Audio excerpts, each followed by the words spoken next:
ఆ కేవలం అగ్నిని ఆరాధించేటప్పుడు చేయాల్సినటువంటి పనే ఉంది. మా అందరి దేవతలకు 2 చేతులు మోడించి నమస్కారం చేస్తాను నాయన, కానీ అగ్నిహోత్రుడికి మాత్రం అరిచేతులు చూపించాలి స్వామికి. ఇది తెలిసియో తెలియకయో భోగిమంట చుట్టూ అందరూ కూర్చొని చేతులు కాచుకున్నట్టుగా వాళ్ళు తమ యొక్క కృతజ్ఞతను అగ్నిహోత్రుడికి తెలియజేస్తారు. అదే అగ్నికి నమస్కారం అంటారు. ఈ మాదిరి అగ్నిని ఆరాధించి సంవత్సరం పొడుగుతా ఆరాధించలేకపోయినా సంవత్సరంలో ఒక్కరోజైనా అగ్నిని ఆరాధించి వాళ్ళు ప్రజలందరూ కూడా ఆ అగ్నిహోత్రుని వల్ల సమస్త సౌఖ్యాలను అనుభవిస్తారు. అందుకే చెప్తాడు, హే అగ్నిహోత్రుడా, నేను ఎంతో కష్టాల్లో ఉన్నప్పటికి కూడా నువ్వు నాకు కావాల్సినటువంటి అన్ని కోరికలు తీర్చావు. నాకు తిరిగి ప్రత్యుపకారం చేసేదానికి ఏమీ నా దగ్గర లేదు. 2 చేతులు నీకు నమస్కార రూపంతో నేను సమర్పణ చేసుకుంటాను, కాబట్టి నన్ను రక్షించవలసింది అని కృతజ్ఞతలను తెలియజేస్తాడు.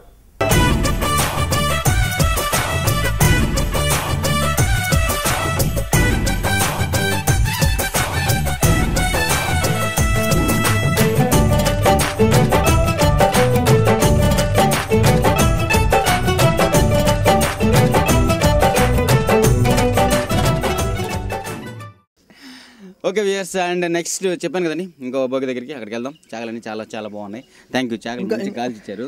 అండ్ మనం ఇంకో భోగి దగ్గరికి వెళ్తున్నాం కదా. ఈ రోజున నా కోడి కూర దోశ స్పెషల్ అన్న మాకు. అదే ఇందాక నుంచి అంటున్నారు కానీ ఇందాక నుంచి అదే అంటున్నారు. అయితే నాకైతే అస్సలు వేరే ఇంట్లో భోగేసామని వెళ్దాం, అక్కడ వేద్దామా? ఓకే. అండ్ మరి ఇక్కడ చాలా మంది అండ్ అలా యూత్ బ్యాచ్ ఉంది. ఇక్కడ కొంచెం అందరూ పెద్దవాళ్ళు ఉన్నారు. మరి పెద్దవాళ్ళందరూ కూడా మనం పరిచయం చేసుకుందాం. మరి హాయ్ సార్, మీ పేరేంటి? ఆదిశేషారెడ్డి. చెప్పండి సార్, మీరేం చేస్తుంటారు? నార్త్ రాజుపాలెం ఉండేది. నెల్లూరులో వచ్చేసేసి మీ సేవా పాయింట్స్ ఇట్లా కన్స్ట్రక్షన్ ఇట్లా చేస్తూ ఉంటాను. అది భోగి యొక్క ముఖ్య ఉద్దేశం ఏంటంటే భోగి, సంక్రాంతి, కనుమ పండుగ అందరూ పండించినటువంటి పాడి పంటలన్నింటినీ ఈ టయానికి అన్నీ తెచ్చుకొని అందరూ పిల్ల జల్ల అందరూ పేద ధనిక అనేటువంటి భేదాలు లేకుండా అందరూ సుఖ సంతోషాలతోటి అష్ట ఐశ్వర్యములు ఆయుర ఆరోగ్యములు ఆ భగవంతుని ప్రసాదించమని ఈ కార్యక్రమాలన్నీ మంచిగా అందరూ కలిసికట్టుగా చేసుకుంటాం.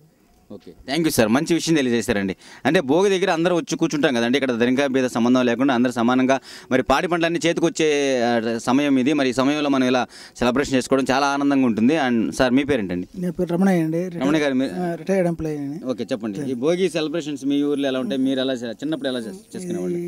ఈ భోగి అనేది ఒక మంచిని ఆహ్వానిస్తూ ముంగిళ్ళలో భోగి మంటలు వేసేదానికి ప్రతీతి చారిత్రాత్మకంగా ఈ విశేష ప్రాధాన్యత పండుగ. హిందువులకు చాలా ముఖ్యమైన పండుగ ఇది. ఈ పండుగను పురస్కరించుకొని చెడుని ఒక విధంగా కాల్చేసి మంచిని ఆహ్వానించేదానికి సంకేతంగా ఈ భోగి మంటలు వేస్తాం. ఈ పాడి పంటలకి శుభసూచకంగా లోగిళ్ళంతా బంధువులతో కళకళలాడుతూ ఉంటుంది. ఈ సంక్రాంతి లక్ష్మిని ఆహ్వానిస్తూ గొబ్బెమ్మలు తదితర జానపద గీతాలు పాడుతూ ప్రజంతా కూడా కేరింతలు కొడుతూ చాలా హ్యాపీగా చేసే ఫెస్టివల్ ఇది. ఈరోజు సుఖ సంతోషాలకు నిలయంగా సంక్రాంతిని ఆహ్వానిస్తూ అందరూ చేసుకోవాల్సిన ముఖ్యమైన పండుగ భోగి పండుగను మనం జరుపుకుంటున్నాం. దీనిలో ఇంతకుముందు చెప్పినట్లుగానే ఒకటి, ఇంట్లో ఉండేటటువంటి చెత్తా చెదారమంతా శుభ్రం అయిపోయి ఇల్లు ఏ రోగక్రిములు చేరేటటువంటి దానికి వీలు లేకుండా పోవడం మొదటిది. రెండవది, అగ్ని ఆరాధించడం ద్వారా మనకు శరీరానికి కావాల్సినటువంటి శక్తిని, చలికాలం కదండి ఇది, హిమవంతుడితో అంటారు, చలికాలం కాబట్టి మనకు కావాల్సినటువంటి శక్తిని అగ్ని ద్వారా పొందడం ఒకటి. తర్వాత పిల్లలు పాపలు అందరూ కూడా సంతోషంగా కేరింతలు కొడుతూ ఉత్సాహాన్ని ప్రదర్శించేటటువంటి కాలం కాబట్టి భోగి పండుగ రోజు మనమంతా కూడా అగ్నిని ఆరాధించుట, వచ్చినటువంటి కష్టాల్లో ఉండేటువంటి వాళ్ళకందరికీ కూడా కావాల్సినటువంటి సహాయం చేయడం, ఇంటికి పంటలు చేస్తాయి కాబట్టి ఆ పంటలో ఆ ధాన్యాన్ని అందరికీ కూడా అందజేయడం, ఇవన్నీ చేసి మనమంతా కూడా ఆ దేవతను మహావిష్ణువును మనం ఆరాధించి ఆయన ద్వారా మనం అన్ని సౌఖ్యాలను పొందుదాం. సెలవు.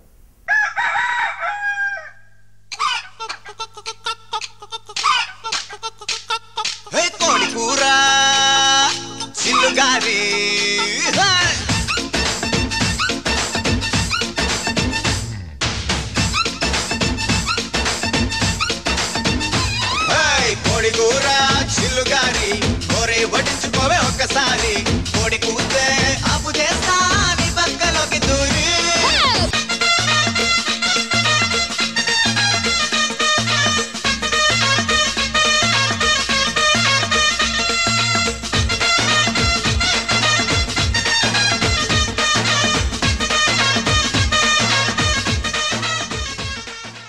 ఓకే అండి, మరి చూసారు కదా భోగి మంటలు, మరి దాంట్లో చెగలు కాల్చుకోవడం, నీళ్ళు కాల్చుకోవడం, అలాగే మనం కోడిని కూడా కలిసేసాం. మరి అలాగే మీరు చందమామ కథలు వింటుంటారు అప్పుడప్పుడు. ఒక చందమామ ఉంటుంది, ఆ చందమామలో పేదరస పెద్దమ్మ ఉంటుంది, ఆ పేదరస పెద్దమ్మ దోశలు పోస్తూ ఉంటుందని. ఇప్పుడు మనం ఆ ఘట్టానికి వచ్చామండి. ఇక్కడ మరి ఒక ఆవిడ మన దోశలు పోస్తున్నారు, మరి అంతా రెడీగా ఉంది. మనం ఆవిడని వస్తా పరిచయం. నమస్తే అండి, మీ పేరేంటి? విజయలక్ష్మి అండి. విజయలక్ష్మి గారు, ఇప్పుడు దోశలు మా కోసమేనా ఇంకెవరి కోసం? మీకోసమేనండి. అబ్బా, మన కోసం ఏంటండి? మరి ఏంటి ఆ దోశలోకి? కోడి కూరయ్య. అబ్బా, నాటుకోడి. నాటుకోడి కూర దోశ అంటండి, నోరూరుతుంది కదండి. మరి అలాగే మీరు ఏం చేస్తారండి భోగి? మామూలుగా ఉదయాన్నే, ఈరోజు భోగి కదా, మరి ఈ భోగి రోజు మీరేం చేస్తారు మామూలుగా? ఉదయాన్నే లేస్తామండి 3 గంటలకి. ముందు ముగ్గులేసుకొని భోగిలేసేస్తాము. భోగిలేసి తేగలు అవన్నీ వేసి కాల్చుకుంటాము. తర్వాత స్నానాలు చేసి 3 గంటలకల్లా అన్నీ రెడీ చేసుకొని దోశ పోసుకొని కోడి కూర నంచుకొని తింటామండి. అంతేనా? అంటే ఈరోజు సాయంత్రం ఎక్కడికైనా వెళ్ళడం కానీ, అంటే మంచి మంచి కొత్త బట్టలు వేసుకొని? కొత్త బట్టలు వేసుకోనండి, గుళ్ళకి వెళ్ళే వాళ్ళం గుళ్ళకి వెళ్తామండి. కుదరకపోతే ఇళ్ళ కాడే ఉంటామండి. ఓకే అండి, మరి మీరేం చేస్తారండి?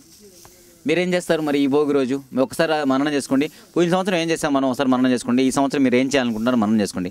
అలాగే మరి రేపు ఈరోజు భోగి అండి. మరి ఈరోజు భోగి అయిపోయిన తర్వాత మళ్ళీ సంక్రాంతి. సంక్రాంతి అందరికీ చాలా చాలా పెద్ద పండుగ. మరి అంత పెద్ద సంక్రాంతికి ముందు వచ్చేదే ఈ భోగి. ఈ భోగి రోజు మనం ఏం చేసామో, మరి పల్లెటూరు ఎలా ఉందో మీరు చూశారు కదా. మరి ఆ దోశ ఏంటో, ఆ దోశ టేస్ట్ ఏంటో, దాంట్లోకి నాటుకోడి కూర ఎలా ఉందో చూసేద్దామా? తినేద్దాం. దీన్ని అట్టికంటారండి, మేము కుండ అంటామండి. చాలండి, మళ్ళీ తిందాం. మళ్ళీ వాళ్ళు చూస్తే మళ్ళీ మనకి దిష్టి తగులుతుంది కదా. ఓకే అండి, నేను టేస్ట్ చూడాలి.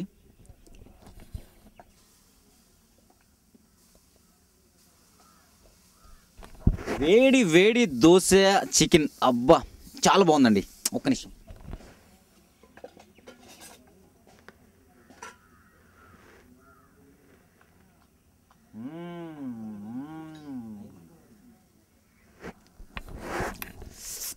చాలా బాగుందండి. ఈ టేస్ట్ మనకి టౌన్లో ఎప్పటికీ రాదు. మీరు ఏం చేస్తారంటే, నాకు తెలిసి ఇప్పటికే చాలామంది పిల్లలు అమ్మమ్మ వాళ్ళ ఇంటికి, నాన్నమ్మ వాళ్ళ ఇంటికి అలా వెళ్ళిపోయి ఉంటారు పండుగలకి. మరి ఈ సంవత్సరం మీరు కొంతమంది ఇంట్లో ఉంటారేమో, నెల్లూరులో టౌన్లో అలా. ఈసారి ఏం చేస్తారంటే, టౌన్లో ఉన్న వాళ్ళందరూ మ్యాక్సిమం పల్లెటూరుకి వెళ్ళిపోతే ఆ టేస్టే వేరు, చాలా చాలా బాగుంటుంది. నిజంగా వెరీ నైస్.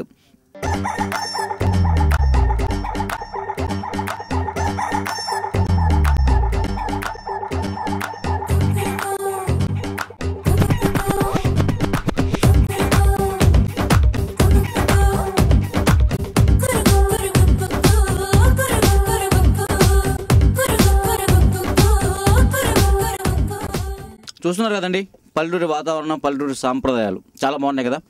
మరి మనం కూడా ఈ పల్లెటూరిని ఎప్పుడూ మర్చిపోదు. ఎందుకంటే పల్లెటూరు మనకి అమ్మ లాంటిది. అమ్మను మర్చిపోతే నిజంగా చాలా తప్పు చేసినట్టు. అలాగే మన పల్లెటూరుని కూడా మర్చిపోవద్దు. చాలామంది ఈరోజు పల్లెటూరు నుంచి పట్టణానికి వచ్చి సెటిల్ అయిపోయి ఉంటారు, కానీ పల్లెటూరు మాత్రం ఎప్పటికీ మర్చిపోవద్దు. మన పిల్లల్ని, అక్కడ మన బంధువులు చాలామంది ఉంటారు. ఒక్కసారి అప్పుడప్పుడు ఇలా పండగలప్పటికన్నా వెళ్తూ ఉంటే మాత్రం చాలా చాలా బాగుంటుంది. తప్పకుండా అది మనం ట్రై చేయాలి. ఇదండి మరి పల్లెటూరు వాతావరణంలో, శుభ్రమైన వాతావరణంలో మనం ఈరోజు భోగి చేసుకున్నాం. మరి రేపు సంక్రాంతిలో మళ్ళీ కలుద్దాం. అంతవరకు సెలవు, నమస్కారం.